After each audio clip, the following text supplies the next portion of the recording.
जय हिंद। कैसे हैं आप सभी? उम्मीद है कि स्वस्थ होंगे, मस्त होंगे और जहाँ भी होंगे अपने-अपने कामों में व्यस्त होंगे। तो जैसे कि आप सभी लोग को मालूम है कि इसके पिछले क्लास में हम लोगों ने 10th क्लास का जो ज्योग्राफी था, उसमें जो है पहला चैप्टर जो था उसका जो है पहला भाग जिसका नाम है भूमि संसाधन, उसको स्टार्ट किए थे और उसमें जो है हम लोग मिट्टी के प्रकार को पढ़ लिए थे कि मिट्टी जो है 6 प्रकार के होते हैं। पहला जो है आपको यहाँ पर ध्यान रखना है, देखिए मिट्टी जो है कितने प्रकार के होते हैं तो याद रखिएगा 6 प्रकार के। अगर आप इसमें 2 ठो और जोड़ देते हैं अम्लीय मिट्टी और क्षारीय मिट्टी तो ये हो जाएँगे 8 प्रकार के। लेकिन मुख्यतः पर आपको ध्यान देना है कि मुख्यतः जो है 6 प्रकार के होते हैं। पहला आपको ध्यान रखना है, पहला क्या होता है तो याद रखिएगा पहला जलोढ़ मृदा, मिट्टी या मृदा का ये एक ही बात है। पहला जो है जलोढ़ मृदा, दूसरा जो है काली मृदा, तीसरा जो है लाल या पीली मृदा और चौथा जो है लैटेराइट मृदा और पाँचवा जो है मरुस्थलीय मृदा और छठा जो है पर्वतीय मृदा। तो ये हो गए 6। अगर आप 2 ठो इसमें जोड़ दीजिएगा तो हो जाएँगे अम्लीय मृदा और क्षारीय मृदा। लेकिन अब आपको यहाँ पर ध्यान देना है कि यहाँ पर जो है आपको मुख्यतः 6 प्रकार को हम लोग जो है देखते हुए चलेंगे। इसको हम लोगों ने देख लिया था और उसमें जो है पहला मिट्टी का प्रकार जो था वह क्या था, जलोढ़ मृदा था।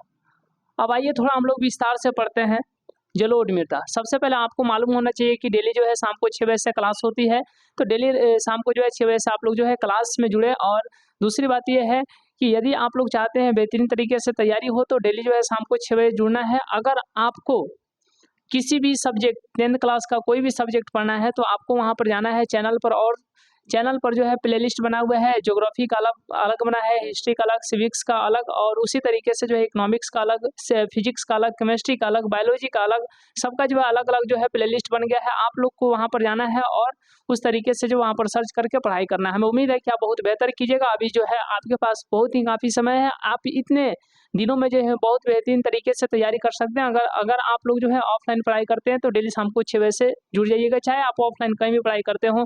एक बार जो है आप लोगों को यहाँ जुड़ जाना है। दूसरी बात ये हम आपको विश्वास दिला देते हैं कि आपको कहीं से भी अलग से मेहनत करने की कोई आवश्यकता नहीं है। डेली जो है शाम के 6 बजे जुड़िए और वहाँ पर जो है आपको बेहतरीन तैयारी कराई जाती है। सिर्फ़ और सिर्फ़ इस क्लास के माध्यम से जो है आपको कहीं से भी अलग से कुछ लिखने पढ़ने की आवश्यकता नहीं है। सिर्फ़ जो क्लास हम लोग देते हैं उस क्लास को जो है आपको देखते हुए चलना है। बस उतना ही कीजिए, दूसरा अलग से कोई मेहनत करने की कोई आवश्यकता नहीं।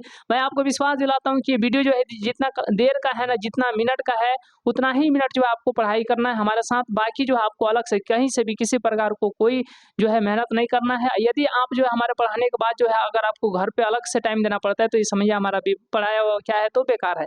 तो इसीलिए हम आपको विश्वास दिलाते हैं कि शाम को शाम जो है आप 6 बजे से जुड़ जाइए। 6 बजे से जुड़ करके आप बहुत ही बेहतरीन तैयारी कर सकते हैं। और और ये आपको इस बात का भी अंदाज़ा लग जाएगा कि जितना हम बताते हैं उसी पर ध्यान देना है। कहीं से अलग भी कुछ लिखने पढ़ने की कोई आवश्यकता नहीं है। और इस तरीके से जो आपकी तैयारी जो है बहुत ही बेहतरीन होगी, बहुत ही ज़बरदस्त होगी। सिर्फ़ और सिर्फ़ अगर जो है एक बार में क्लास नहीं समझ में आता है तो 2 बार 3 बार जो है इस वीडियो को देखिएगा। कोई लंबा वीडियो नहीं होता है, आपकी तैयारी जो बहुत बेहतर होगी। इतना हम विश्वास लेकर के चलते हैं, इतना विश्वास दे करके चलते हैं।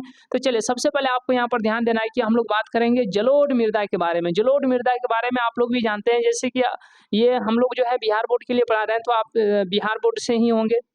तो याद रखिएगा बिहार हो गया, उसके बाद में मध्य प्रदेश हो गया, इधर जाइएगा ऊपर में थोड़ा पंजाब हरियाणा है कि नहीं, उधर महाराष्ट्र में राजस्थान और गुजरात में जो है थोड़ा बहुत संकरी पट्टी के रूप में, और उसके नीचे आइए कर्नाटक, केरल, फिर तमिलनाडु, आंध्र प्रदेश, ये सभी जगहों पर, और इधर सिक्किम वगैरह हो गया, सिक्किम, असम, ये जो है चारों तरफ लगभग जो है हम आपको बताते हैं कि 6 दशमलव कितना, ध्यान रखिएगा 6 दशमलव यहाँ पर लिखे हैं 6.4 करोड़, ध्यान दीजिएगा 6.4 करोड़ हेक्टेयर भूमि पर जो है हेक्टेयर क्षेत्र पर, यानी 6.4 करोड़ हेक्टेयर क्षेत्र पर जो है जलोढ़ मृदा जो है क्या है तो फैली हुई है। अब आपको याद ना होगा कि 1 हेक्टेयर बराबर में कितना होता है, तो याद रखिएगा 1 हेक्टेयर बराबर में कितना होता है, 2.5 एकड़ होता है, 2.5 एकड़ होता है।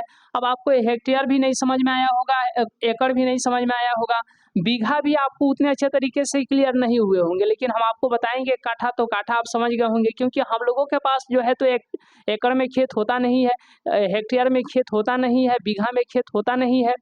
बीघा में नॉर्मल फिर भी जो है बड़े बड़े गांव में जो है जो लोग होते हैं उनके पास होता है बीघा में, लेकिन हेक्टेयर और एकड़ में जो है ये ज़मीन जो है हम लोगों के पास में बहुत ही कम सुनने को मिलता है। इसीलिए हम लोग जो है बहुत दूर दूर तक जो है इस बात से जो है अपरिचित हैं कि हेक्टेयर बराबर कितना होता है, 1 एकड़ बराबर कितना होता है।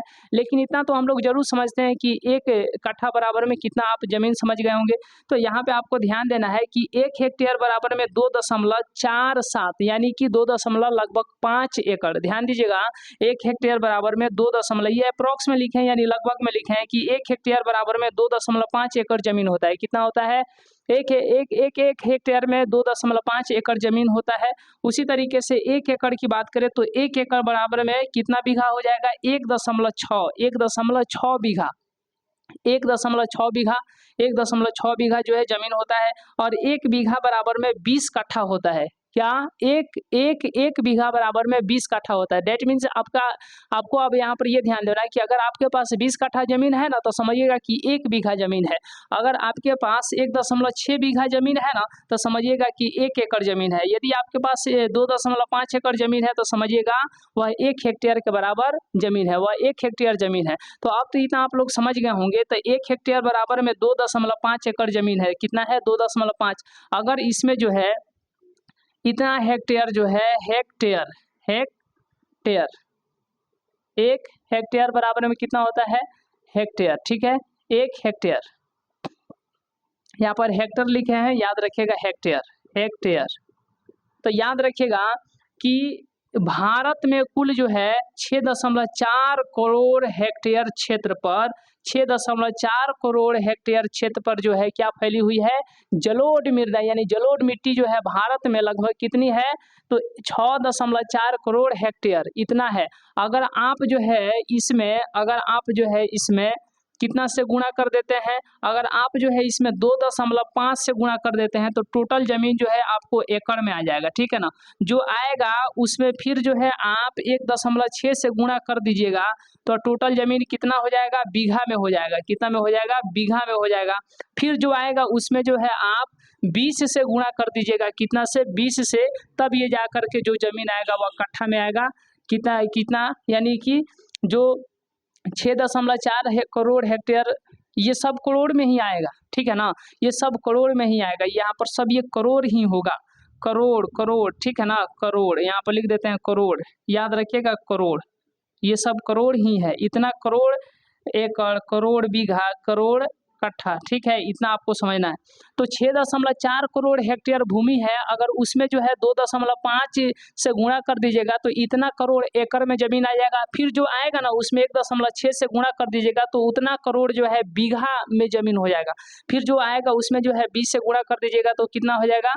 गुणा करने पर जो आएगा उतना करोड़ काठा हो जाएगा। तब तो आप लोग काठा समझते हैं, है कि नहीं। दैट मीन्स अभी आपको यहाँ पर ये ध्यान देना है कि भारत में जो है कुल 6.4 करोड़ हेक्टेयर भूमि पर जो है जलोढ़ मृदा जो है फैली हुई है। तो अभी आपको यहाँ पर ध्यान देना है, जलोढ़ मृदा के बारे में हम लोग विस्तार से पढ़ेंगे। फिर जो नेक्स्ट क्लास आएगा ना वह जो है काली मृदा के बारे में जो है पूरा स्पेशलिस्ट क्लास होगा। फिर उसका अगला क्लास जो होगा लाल एवं पीली मृदा के लिए, फिर उसकी अगली क्लास लेटराइट मृदा के लिए, फिर उसकी अगली क्लास जो होगा वह किसके लिए होगा? तो मरुस्थलीय मृदा के लिए होगा। फिर उसकी अगली क्लास जो होगा किसके लिए होगा? पर्वतीय मृदा के लिए होगा। तो इस तरीके से जो आपकी तैयारी जो है बहुत ही बेहतरीन और जबरदस्त तरीके से होने वाली है। तो सबसे पहले हम लोग बात करते हैं जलोढ़ मृदा की। जलोढ़ मृदा आप समझ रहे हैं बहुत ही ज्यादा उपजाऊ होती है। हम बताइए दिए हैं कि टोटल जो है ये भारत में कितना है, तो याद रखिएगा 6.4 करोड़ हेक्टेयर भूमि है। अब यहाँ पे आपको ध्यान देना है, ये मृदा जो है भारत के लगभग सभी क्षेत्रों में, विभिन्न क्षेत्रों में जो ये फैली हुई है, यानी संपूर्ण भारत में आप एक तरीके से कह सकते हैं कि फैली हुई है। कितना?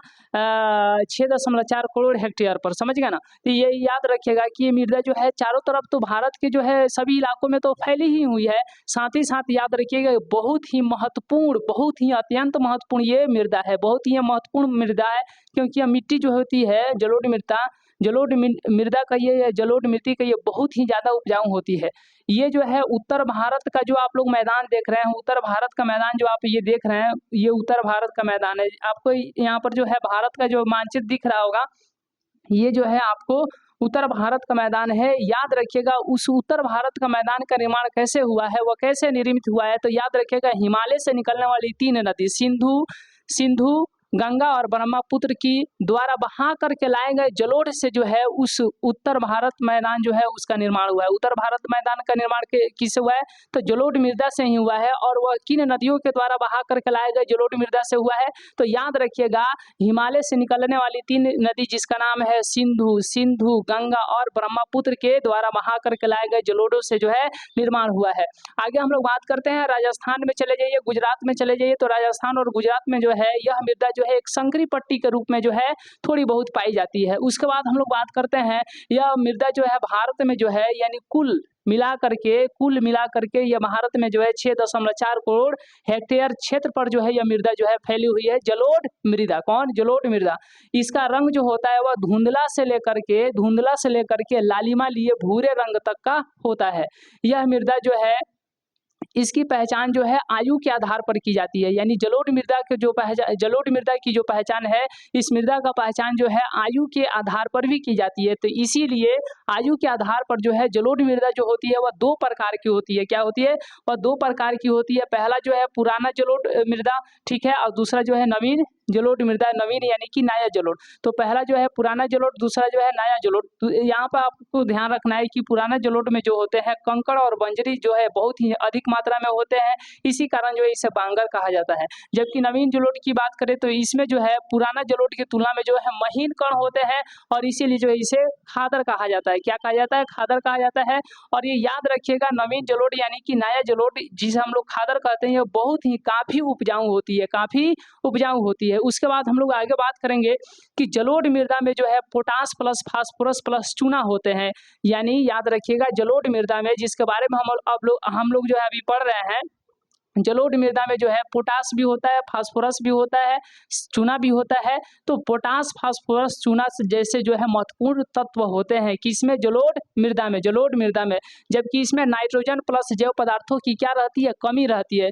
नाइट्रोजन प्लस जैव पदार्थों की क्या रहती है? कमी रहती है। ठीक है, आगे हम लोग बात करते हैं कि जलोढ़ मृदा में जो है किस प्रकार के फसल लगाए जा सकते हैं। तो गन्ना लगाया जा सकता है, चावल लगाया जा सकता है नहीं, बल्कि ये गन्ना के लिए, चावल के लिए, गेहूं के लिए, मक्का के लिए और यहाँ तक कि याद रखिएगा दलहन के लिए जलोढ़ मृदा बहुत ही उपयुक्त मानी जाती है। तो इसमें जो है जलोढ़ मृदा में गन्ना का फसल, चावल का फसल, गेहूं का फसल, मक्का का, दलहन का जो बहुत ही अच्छे तरीके से होती है, क्योंकि इन्हीं फसलों के लिए जो है जलोढ़ मृदा काफ़ी उपयुक्त है, काफ़ी उपजाऊ है। समझ रहे हैं ना? आगे हम लोग बात करेंगे कि इस मृदा में यानी कि इस मृदा पर जो है गहन कृषि इसीलिए की जाती है। गहन मतलब कि बहुत ज़्यादा कृषि, यानी गहन कृषि इसीलिए की जाती है क्योंकि यह मिट्टी जो है, यह मृदा जो है काफ़ी उपजाऊ होती है, इसीलिए जो है इस मृदा पर जो है गहन कृषि की जाती है। आगे हम लोग बात करेंगे कि उत्तर बिहार में जो है जो बालू प्रधान जलोढ़ है ना, उसको जो है दियारा भूमि के नाम से जाना जाता है। बिहार की हम बात कर रहे हैं कि उत्तर बिहार में कहाँ? उत्तर बिहार में, यानी उत्तर बिहार में जो है बालू प्रधान जो जलोढ़ है उसे जो है दियारा भूमि के नाम से जाना जाता है। और उस दियारा भूमि में जो है मक्का का जो कृषि है ना वह विश्व प्रसिद्ध है, यानी कि बहुत ही ज़्यादा मक्का होता है। और यही कारण है कि जो बालू प्रधान जलोढ़ होता है उसमें मक्का की खेती की जाती है, बहुत ही ज़्यादा होती है, इसीलिए जो है वह मृदा जो है विश्व प्रसिद्ध है मक्का के कृषि के लिए। कौन सा? दियारा भूमि मतलब क्या? वैसा जलोढ़ जिसमें जो है बालू प्रधान हो, यानी बालू बहुत ही ज़्यादा हो, तो उस प्रकार के मिट्टी में जो है, उस प्रकार के मृदा में जो है मक्का की खेती की जाती है, जो कि बहुत ही ज़्यादा क्या है? विश्व प्रसिद्ध है। तो ये हम आपको बता ही दिए हैं कि 1 हेक्टेयर बराबर में कितना 2.5 एकड़ होता है। अप्रॉक्स लगभग में 1 एकड़ बराबर में 1.6 बीघा होता है और 1 बीघा बराबर में 20 कट्ठा होता है। तो हमें उम्मीद है कि यह क्लास आप बहुत ही अच्छे तरीके से समझ गए होंगे। तो इस क्लास में इतना ही, मिलते हैं हम लोग नेक्स्ट क्लास में किसके साथ? काली मृदा के साथ। तो यह जो है हम लोग समझ गए कि जलोढ़ मृदा की विशेषता क्या है, इस मृदा में जो है किस प्रकार की खेती की जाती है और यह जो है मृदा कितना उपजाऊ है, किस फसल के लिए उपजाऊ है। इसके साथ ही साथ हम लोग ये भी समझे कि आयु के आधार पर जो है जलोढ़ मृदा 2 प्रकार का होता है। पहला है पुराना मृदा और दूसरा जो है नवीन यानी कि नया मृदा। तो हमें उम्मीद है कि यह क्लास आपको बहुत ही अच्छा लगा होगा। मिलते हैं हम लोग नेक्स्ट क्लास में, नेक्स्ट वीडियो में। तब तक के लिए बहुत बहुत धन्यवाद।